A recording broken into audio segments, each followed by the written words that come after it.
This webcast and any accompanying materials are copyrighted by the American Association for Respiratory Care.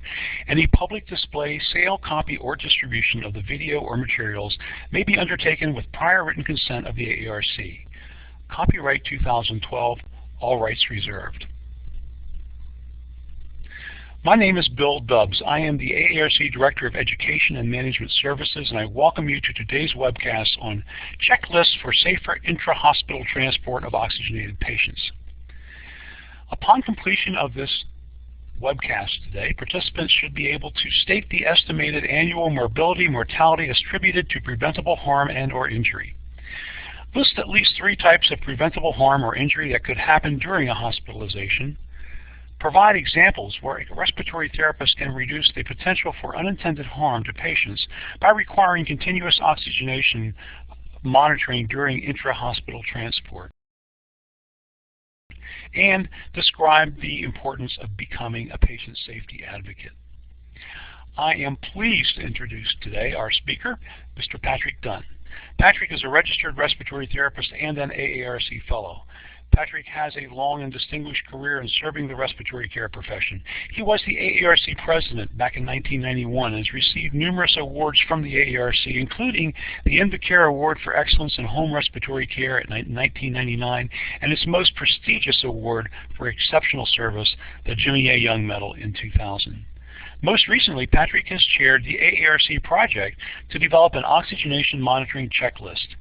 Patrick is an acclaimed speaker who has addressed audiences at numerous state society meetings, the AARC Congress, and throughout the world. Mr. Dunne discloses he has no conflicts of interest related to this presentation, although brand names of products may be mentioned only as examples of technology. Patrick, welcome to the program. Bill, it's my pleasure to join everyone this, what we'd like to call St. Patrick's Day week, and hope everybody can have a great time on Saturday and at the same time learn something today about an important aspect of our practice as we move into this new value-added, accountable healthcare system currently underway in our country. Patient safety initiatives have been around for several years. However, in more recent times, they're really gaining a lot of credibility, and I hope to be able to draw your attention to some of those reasons as we go through this presentation. Let's begin our presentation by looking at some of the patient safety initiatives, both in the past and what we currently have going on in today's environment. I believe everybody agrees that the #1 shot across the bow in this country that patient harm was happening at a much larger rate than anybody intended was the publication in 1999 by the Institute of Medicine of their seminal work, To Err is Human, Building a Safer Healthcare System. While there had been earlier initiatives, this was the one that really got everybody's attention, especially those in the accreditation and the accountability reporting for performance improvement systems across the country. According to the Institute of Medicine statistics, and this has been validated by several other studies, over 98,000 to maybe 100,000 or more people die each year in hospitals due to what is now identified as preventable medical errors.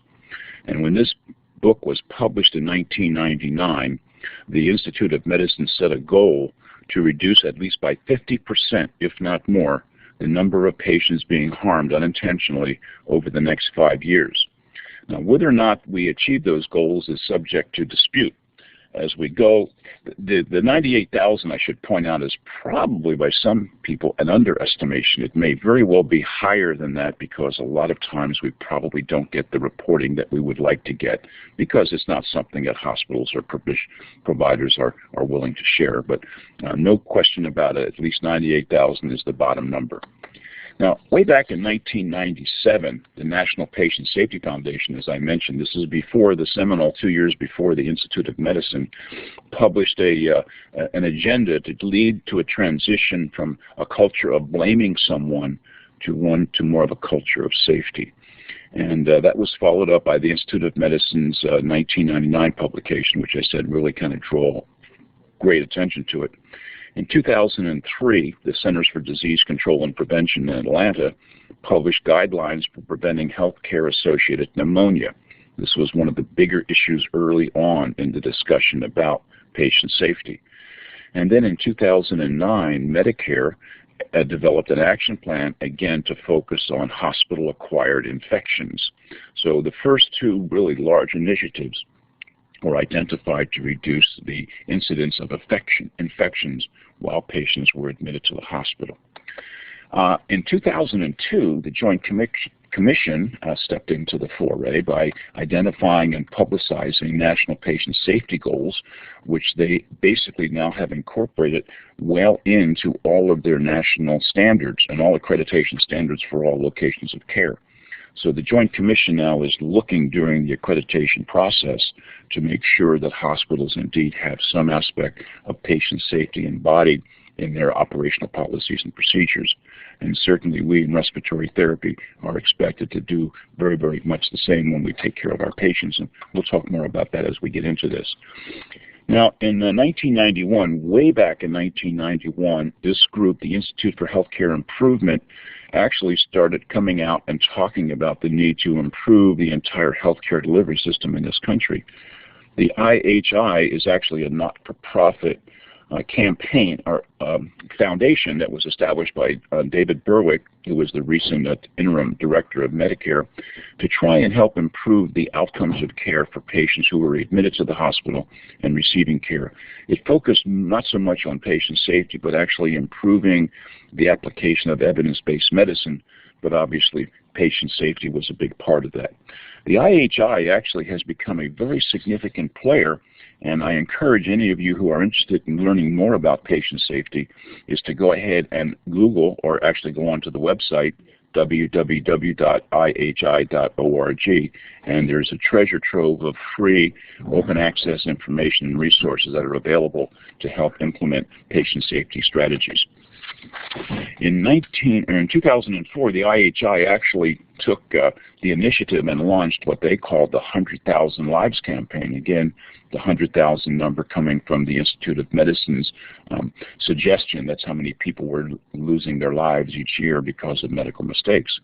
What their goal was to save 100,000 lives by actually having hospitals voluntarily enroll in this campaign for the 2-year process that was identified, and actually start reporting how their improvement in procedures and patient safety training efforts actually translated to a reduction in the occurrence of patient harm, I should say. The idea was to build a self-sustaining national infrastructure that would be actually housed under continuous performance improvement, which is what we're seeing today. It wanted to raise also the profile that one of the problems that we have with the care delivered in this country is the variability of quality between institutions. And the IHI wanted to try and draw the nation's healthcare leadership to the attention of the fact that we can do a better job. In terms of the outcomes, in terms of what they wanted to achieve with this 100,000 Lives platform, you see 6 specific areas that they wanted to try and identify, and most of these have now become relatively well operationalized, so you now know where a lot of these came from that we're seeing every day. The first was the deployment of what is now known as rapid response teams. This is to try and attempt to try and intervene with the patient at the first sign of some decline, rather than waiting for the patient to actually deteriorate further, where intervention then is probably too little too late. Most of the rapid response teams are now working with patients who are being transferred away from the intensive care unit out into the general floor, and making sure that they have indeed a successful transition from acute care to the less acute care. They also wanted to make sure that people were delivering the evidence-based care guidelines for AMI to make sure that we could actually reduce the deaths from heart attack, and that has been a very successful campaign. They also wanted to address the issue of medication adverse drug events because of the fact that there was an awful lot of mistakes, especially in the older system where everything was scribbled in a patient's chart, and a lot of confusion became a problem. A big problem with infections was central line infections back in the 80s and 90s and even into the 2000s. All patients in critical care had surgical lines inserted, and we now recognize that that was actually a very opportunistic portal for a lot of infections that require significant care following the identification of the infection. They also addressed the issue of surgical site infections by making sure that the people involved in the surgical suite knew exactly what antibiotics to administer at the proper time, and also to draw attention to the fact that surgical errors were largely preventable, and we have all kinds of surgical infection control and surgical site awareness actions going on, as you are all aware of. And the last one, which actually got respiratory care into this foray, was to develop strategies by implementing a series of interdependent, scientifically grounded steps to reduce the episode of ventilator-associated pneumonia, or VAP. So we are involved, whether we like it or not, and I think we should like it because it's an important part of our job in patient safety initiatives. Look at the scorecard. We have the outcomes here, and you can see the 100,000 Lives campaign showed significant improvement. They far exceeded their goal, and they estimated that they saved over 122,000 lives, and they exceeded their goal of 2,000 hospitals by having over 3,100 hospitals enroll in this voluntary program. And they reported information on 78% of all discharges, that we came from 78% of all acute care beds, and actually all of the hospitals, not all of them, but 85% actually sent in mortality data, which is relatively nice because most hospitals are rather secretive about their mortality data. But this is all changing in the new healthcare environment, so the IHI was really ahead of the game in having this information being reported, and now it's going to be shared. You can see the various interventions from the prior slide in terms of the uptake, and you can see that the ventilator bundle, that's where we actually saw that word develop, was 67% adherence with the people that involved in that campaign, and you can see significant improvement in terms of participation. That's why we had such a great drop. So the IHI is an important part of the patient safety initiative on the current scene. Now, Medicare got into this business in 2008 when they actually went ahead and identified what they call a list of never events. These are events that Medicare identified should never happen during the course of a hospital stay. And just to kind of draw attention to how important this was for Medicare, they decided that any care that was necessary after any of these never events occurred, the hospital would not be compensated additionally for that extra care service. And the number one issue, of course, was the identification of vascular catheter-associated infections. That's where an awful lot of the infections were arising from because we have an open portal. But you can see they ginned up the list. There's an awful lot of objectives there. There was a great surgical site infection issue, but there was also a big problem during surgical performance. And any one of those that occurs and the hospital reports it, the hospital is not going to receive any additional revenue for the extra care. I should point out that there has been some discussion in Washington to add additional events to this list, one of which might be VAP. So we may very well see VAP being added to a never event list, which means going forward, any extra care associated with a patient acquiring VAP at a particular hospital, the extra care is not going to be compensated. So the penalties are being used to try and change perspective and behavior. Now, 10 years later, after the Institute of Medicine's seminal work that was drawing attention to this fact, the Center for Medical Consumers, which is a political activist group, Arthur Levin is the director, and he took a stand by saying, and I'll quote, "One decade later, we can't say whether we are any better off today than when the Institute of Medicine first sounded the alarm about medical errors in 1999. And that was very unsettling. It basically showed that we still indeed have problems with medical errors 10 years after this seminal work was published. And that led to additional implementation of other aspects. What you have here is the front and the back cover of a new volume from the Consumer Union. That's the organization that publishes the consumer reports that you're probably all familiar with.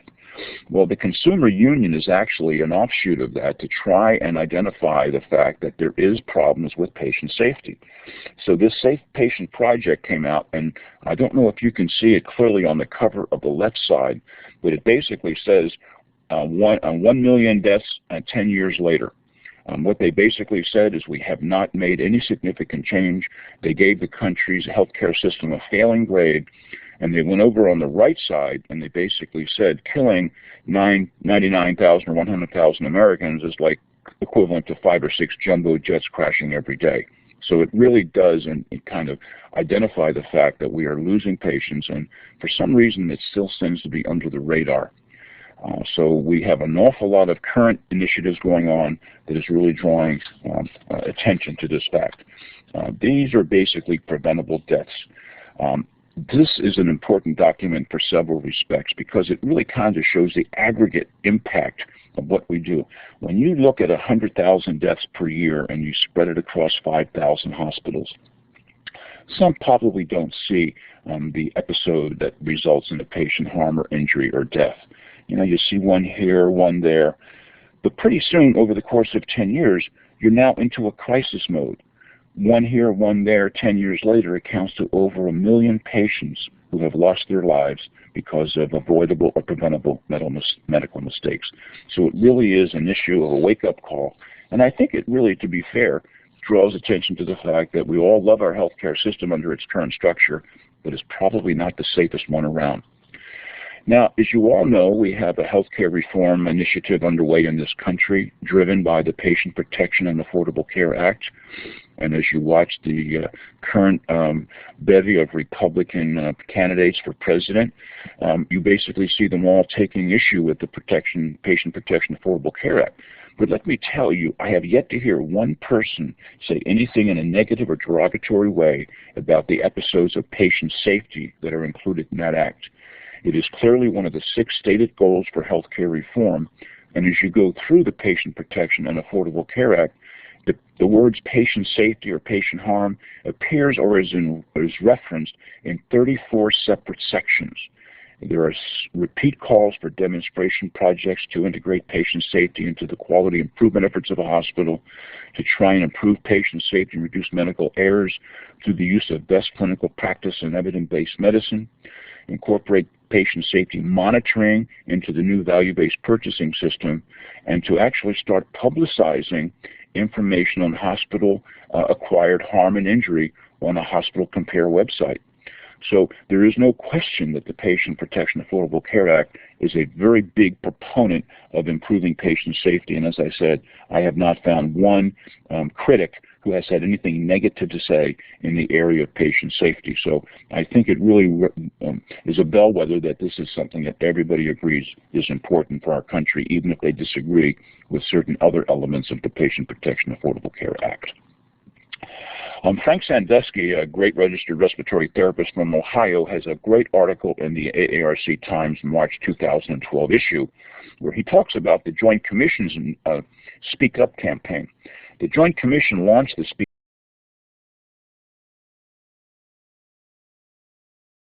back on time. I had a temporary disconnect there, so we'll continue to go forward with what we're talking about. We'll pick up with the 10 preventable medical errors that Frank Sandusky listed in his seminal article, which I encourage you to read.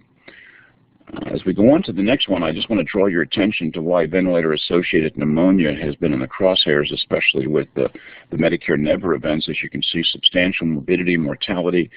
We don't really know all of the numbers because there's a major challenge with not only diagnosing that, but also reporting it. And people are kind of always, it's like one of those elements you don't want to admit that you do have an issue with ventilator-associated pneumonia, but I think we all recognize that it's a major challenge. Now, the reason I show this slide is actually to segue or to lead into the next slide, which is talking about what we now call the VAP bundle. And these here are the elements that we know, recognize, and have a great contribution to reducing the propensity for a patient to develop ventilator-associated pneumonia when they're intubated. And we have here the 5 most common ones, although there are other elements that people have added to the bundle, such as continuous aspiration of subglottic secretions, new endotracheal tube materials and designs, specifically polyurethane cupping, monitoring cuff pressures to make sure it's in excess of 20 centimeters of water, and also selective decontamination. The problem is, as these numbers get longer and longer in terms of what we're looking for, it draws attention to the fact that people sometimes tend to overlook or maybe not really are in tune with what they should be doing. So that has given me this idea that I basically argue that you really must inspect what you expect. And that draws us to this whole new area of the use of checklists in healthcare. And I think this is really a trend that's going to happen in the future. There's no question that checklists have a place in healthcare. And I encourage you to kind of withhold judgment that this might be just a little bit too mundane for something as complex as healthcare.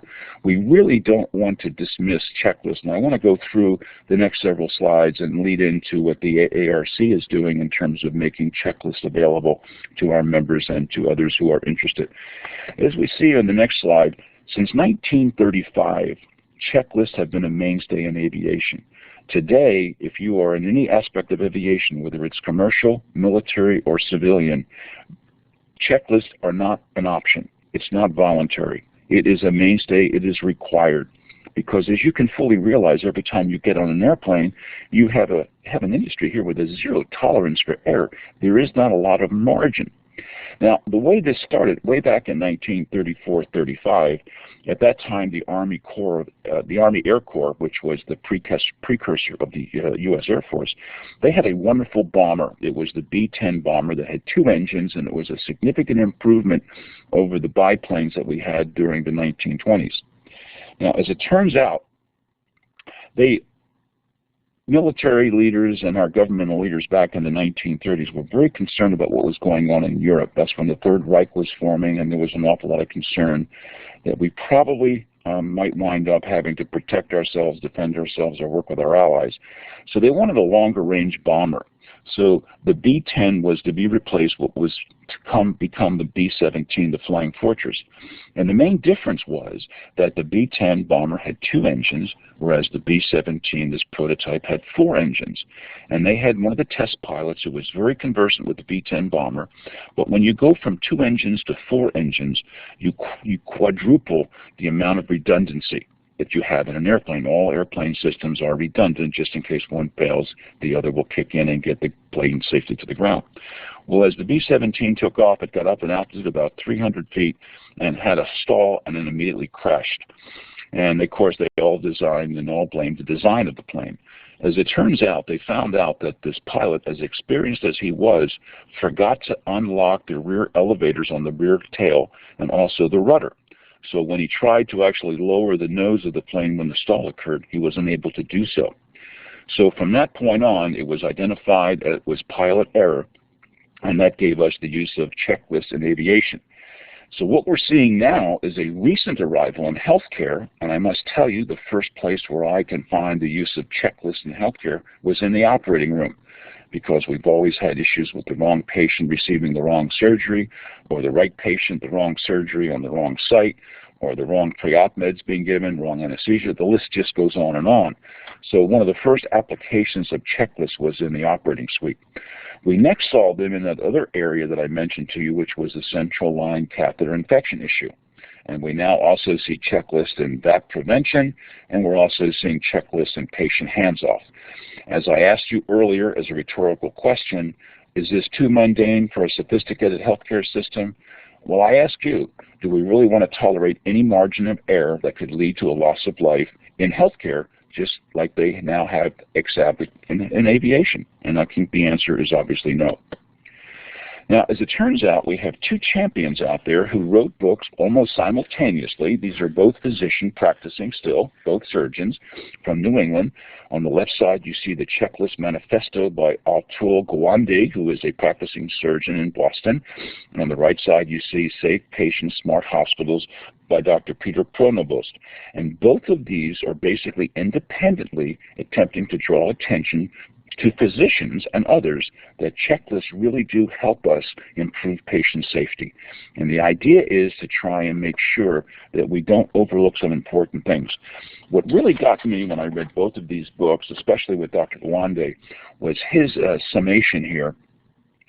Today's clinicians have, and these numbers are astounding if you just stop and think for a moment, and when he's talking about clinicians, he's really talking about physicians primarily, have at their disposal some 6,000 drugs and 4,000 medical and surgical procedures to treat more than 13,000 different diseases, symptoms, and types of injuries. And I think this next sentence really sums it up. Medicine today has become the art of managing extreme complexity.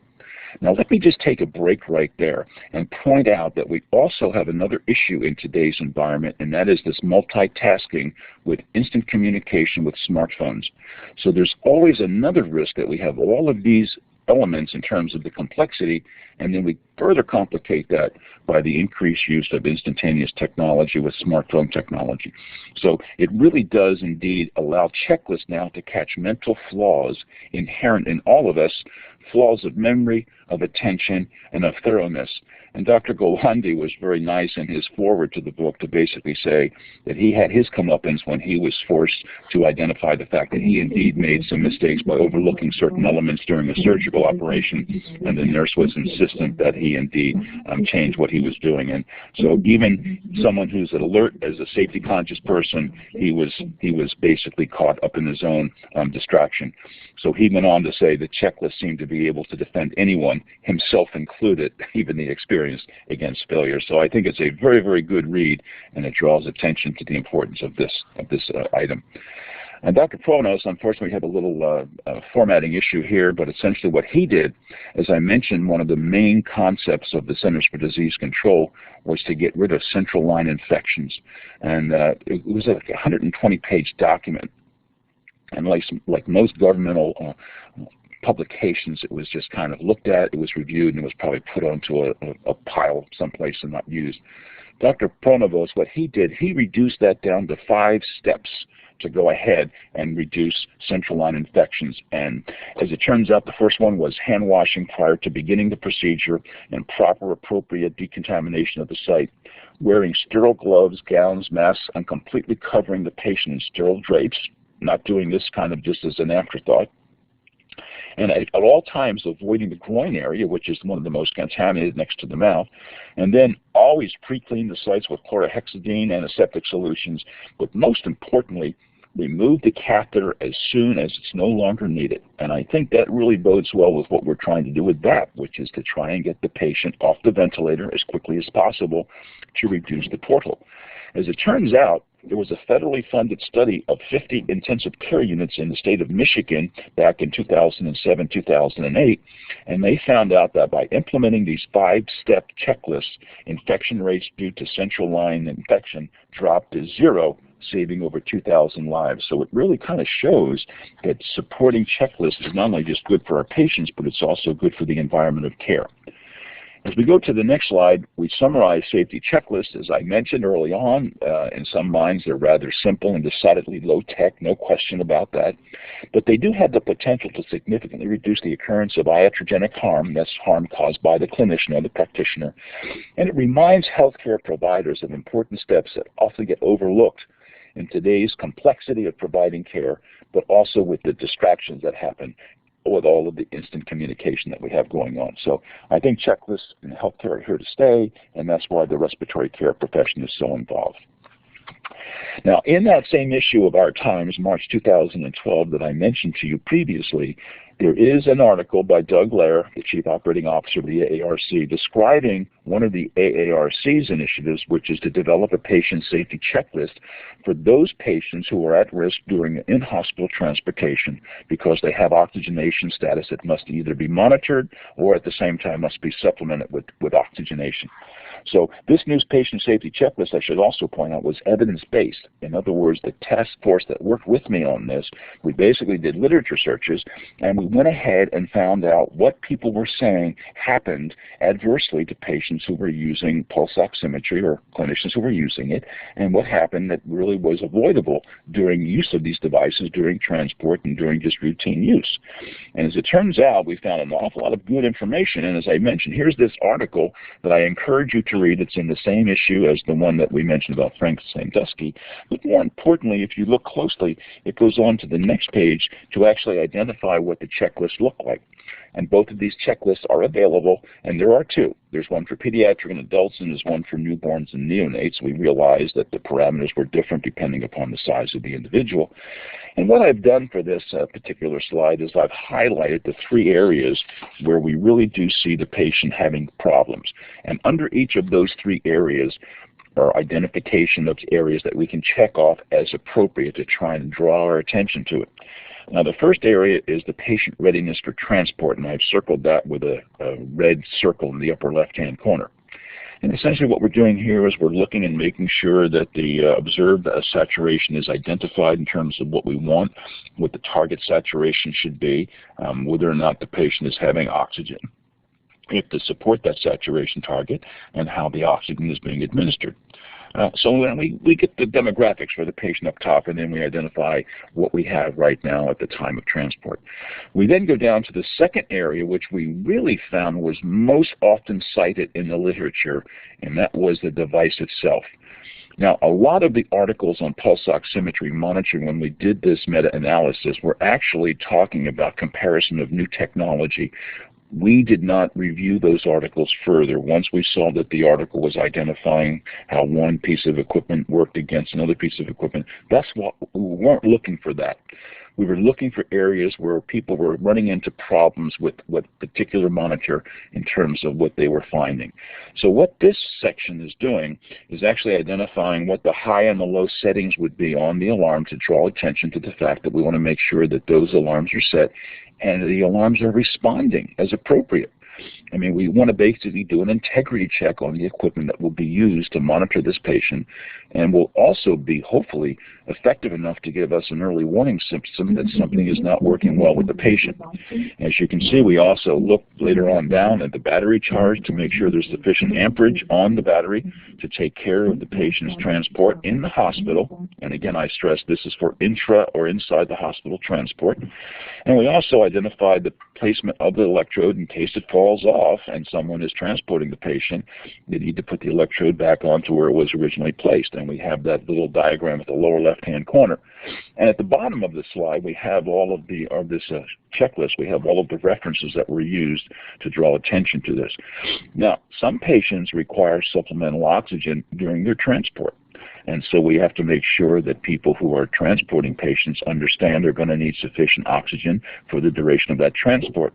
So we developed a rather simplified E-cylinder duration guide that on the left side you identify what the flow rate is to the patient, and across the top in the pink boxes in terms of how much the pressure reading on the gauge is telling us, and then you just come down and find the box that you want, and we're asking people to actually go ahead and just circle that, and that will let them know how much time they have. Again, it's to draw attention to the fact that you really need to make sure that the oxygen supply is sufficient. We're trying to avoid unintended harm to the patient by having the equipment either not function properly or running out of the oxygen that we need when this patient is in transit. Now, this is something that people are going to say, well, you know, this is self-evident. And yes, it may be self-evident, but again, in the heat of battle, with a lot of things going on simultaneously, with an awful lot of distraction because of, again, smartphone technology, which can be a friend and a foe at the same time, we sometimes get distracted. And what we have on the tip of our tongue, it gets replaced by something more urgent. And so it's not saying that we don't really do the job well, it's saying that there's always this issue of distraction.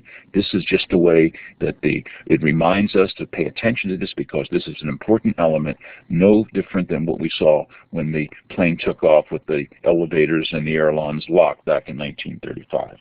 As I mentioned, there are two forms of this safety checklist. The other one is for the pediatric, this is for adults and pediatric, and the second one is for the neonates and infants. And we had to address different issues here because we have different values based upon the size and the age of the infant. So we actually reached out to our neonatal respiratory therapist and neonatologist to help us make this particular slide a little bit more appropriate for that age group. Again, the references for this particular one at the bottom are different because they focus on that particular unique patient population, but the same three areas are identified, again, to draw attention.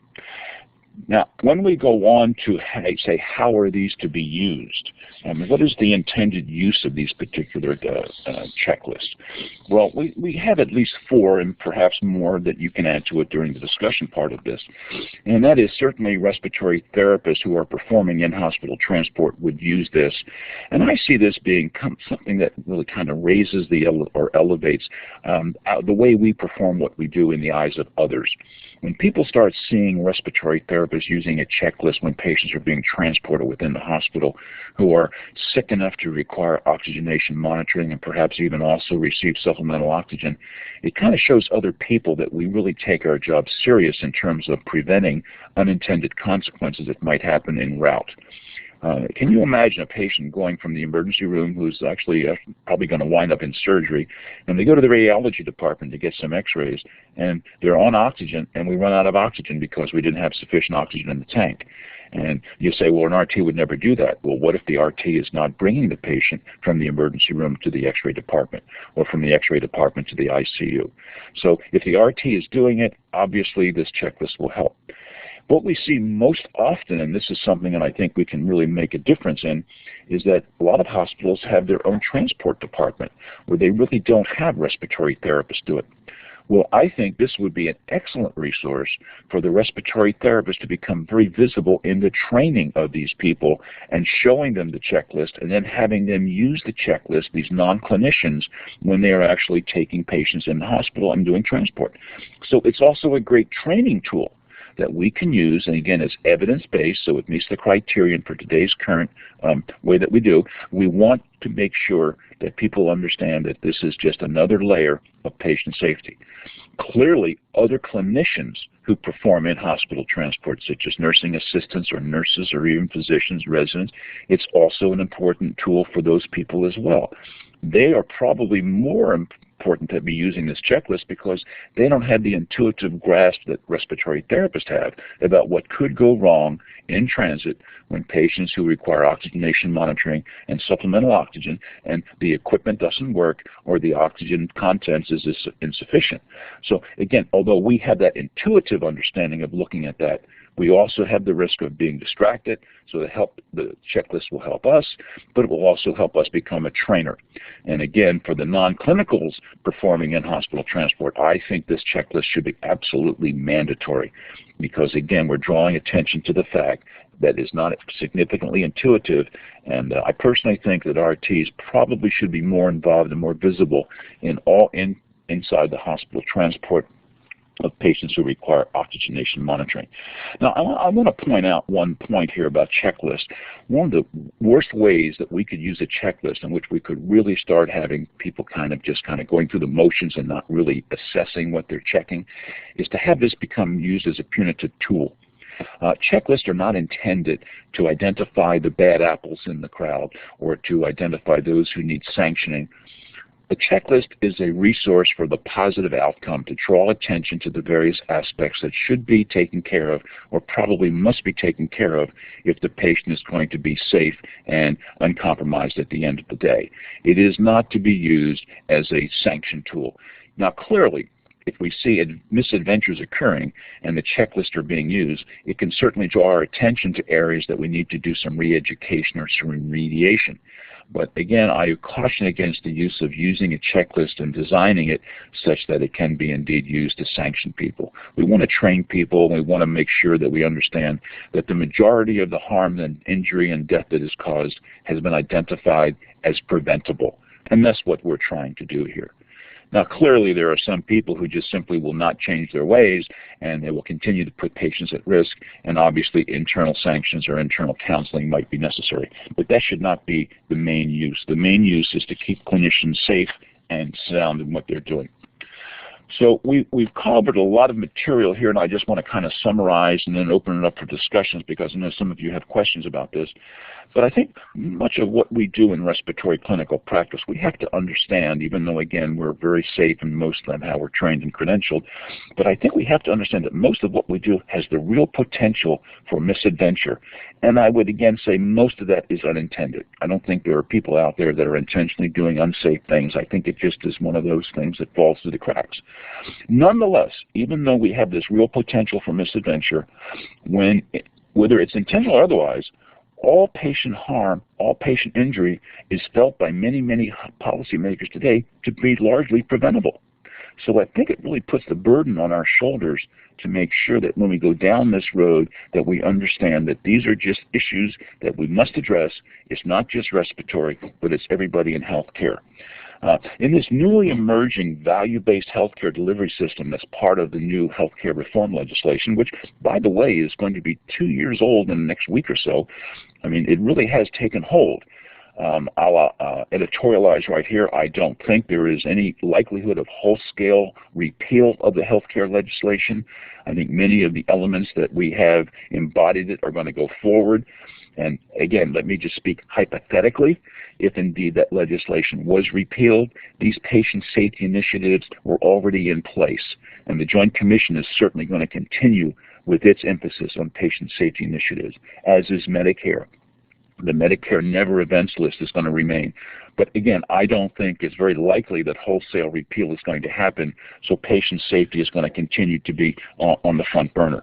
Now, one of the things I think respiratory therapists need to do, and I've said this in several other venues, is we need to step up and again demonstrate our value, the value that we bring to the healthcare delivery system.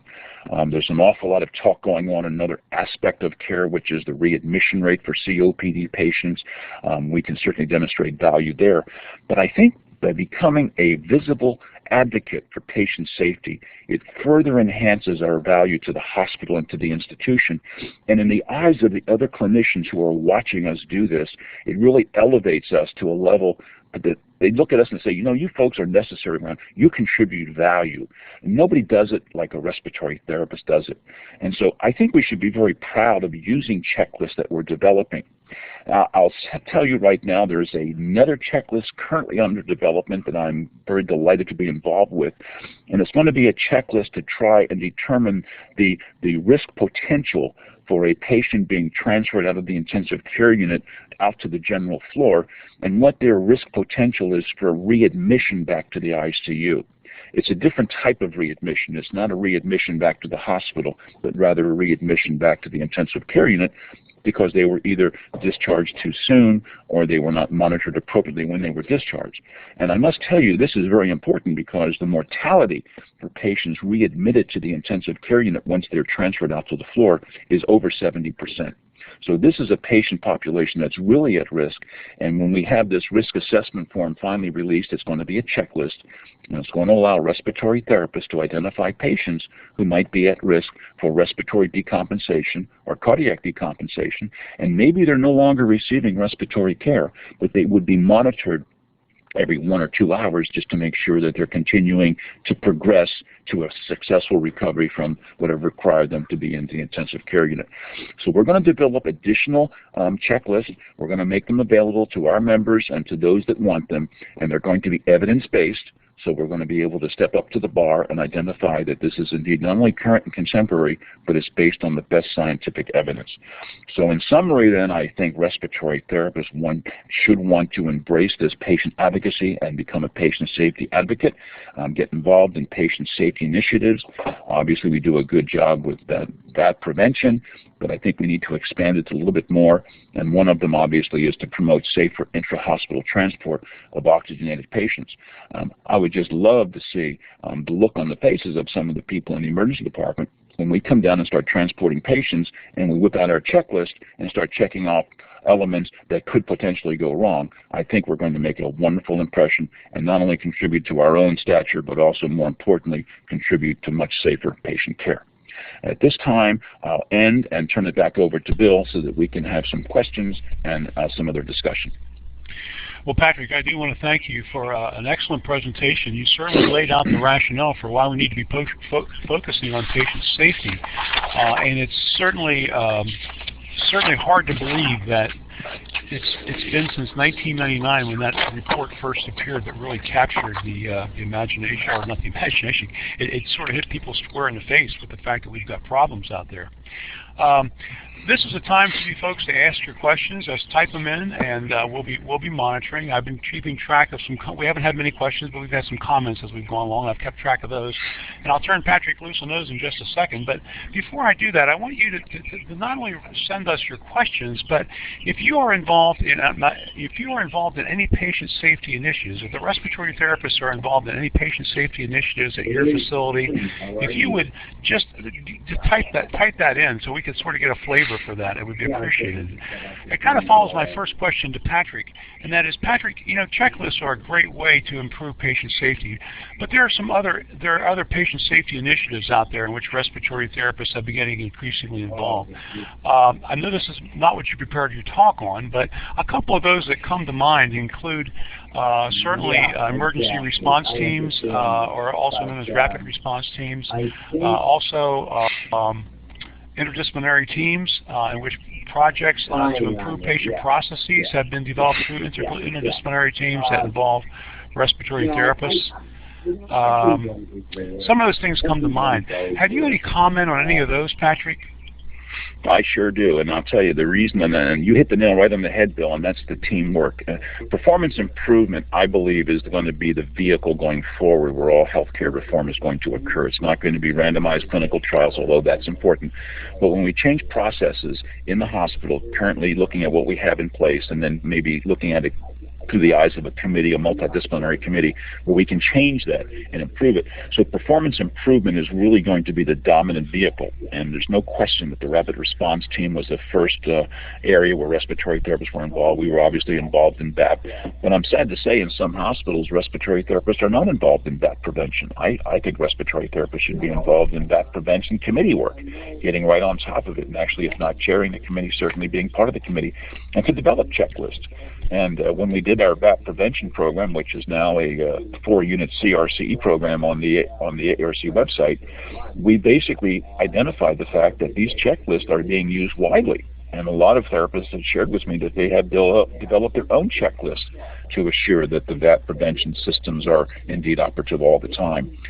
Again, when you have a series of elements that must fall into place, whether it's patient transport, whether it's VAP prevention, whether it's rapid response, or whether it's medication reconciliation, all we're doing is trying to identify those areas where potential misadventure could occur. And in the future of healthcare, it's all going to be team-based.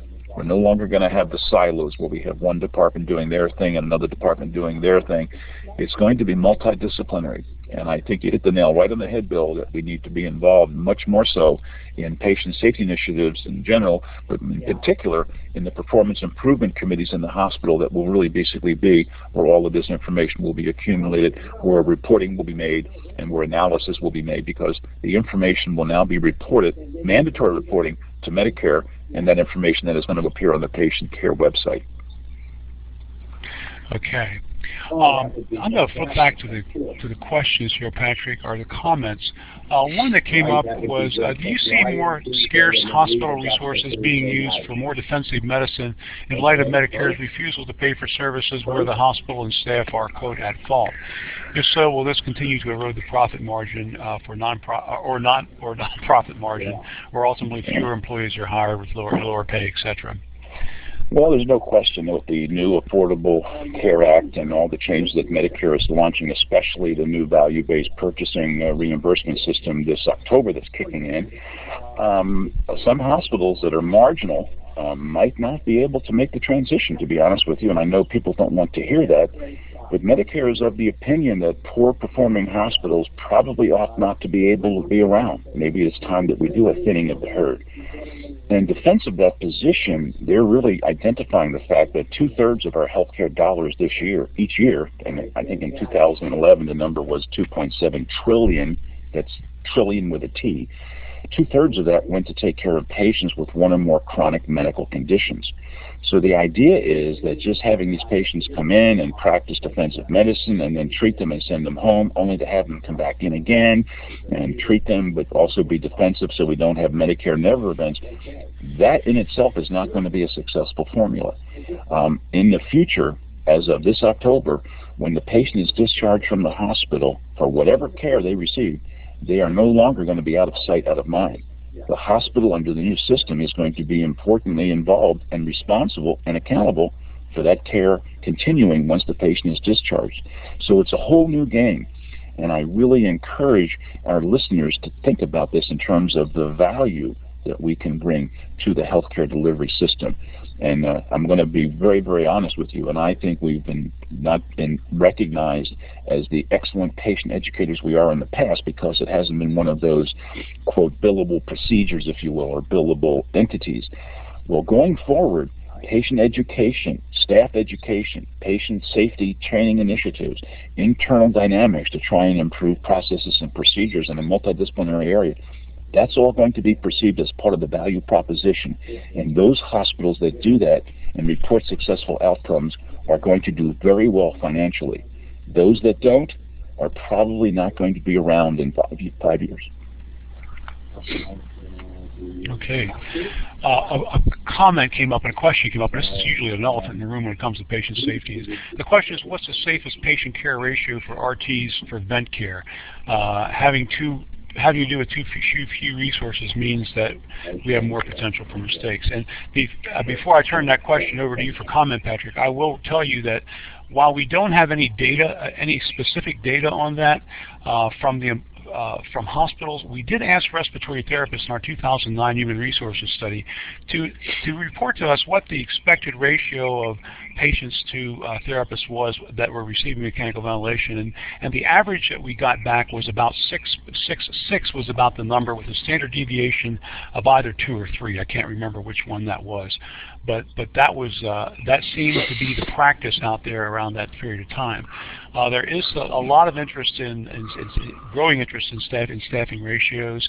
I know that North Carolina and California have both done surveys about this to try and establish perceptions about staffing and how it relates to patient safety and that sort of thing. But I just wanted to get that out there. Patrick, do you have any comment about that? I sure do. I think you're right.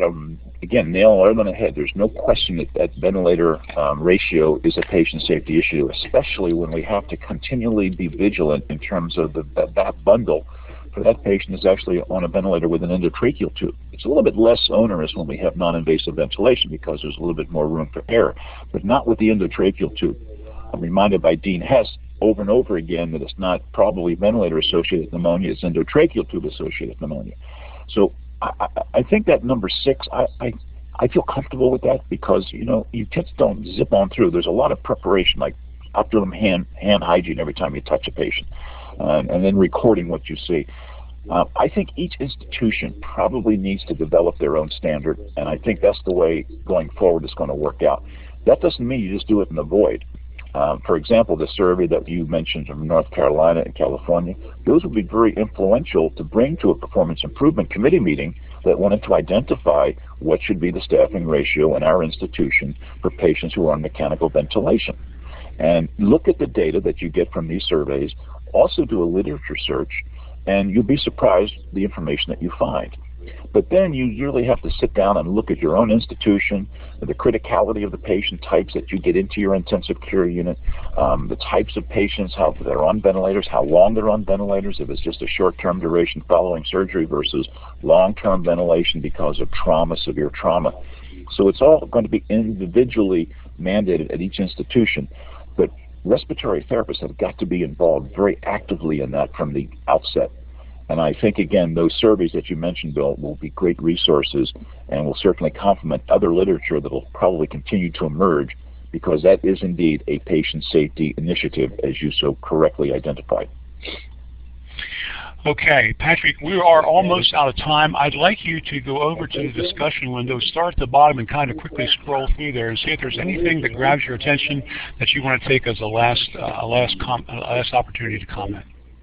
No, I really don't see anything here. No, it looks like we pretty much identified it. But I'll tell you, if anyone has any follow-up questions, I'll be more than happy to answer them. They can get my email address through the AARC. I applaud people who want to do some further development on this and wants to identify some additional resources. I'll be more than happy to share that with you. And I just really think it's wonderful that, you know, we have over 300 people showing up on a day like this to talk about something that some people perceive as pretty mundane. You are all to be complimented for your interest in this important aspect of our profession. Okay, Patrick, again, I'd like to thank you for your presentation. And for those of you watching this as a live presentation, please stay with us during the next brief pause for instructions on how to obtain your CRC contact hour. If you're watching this program as an archive, this concludes our presentation.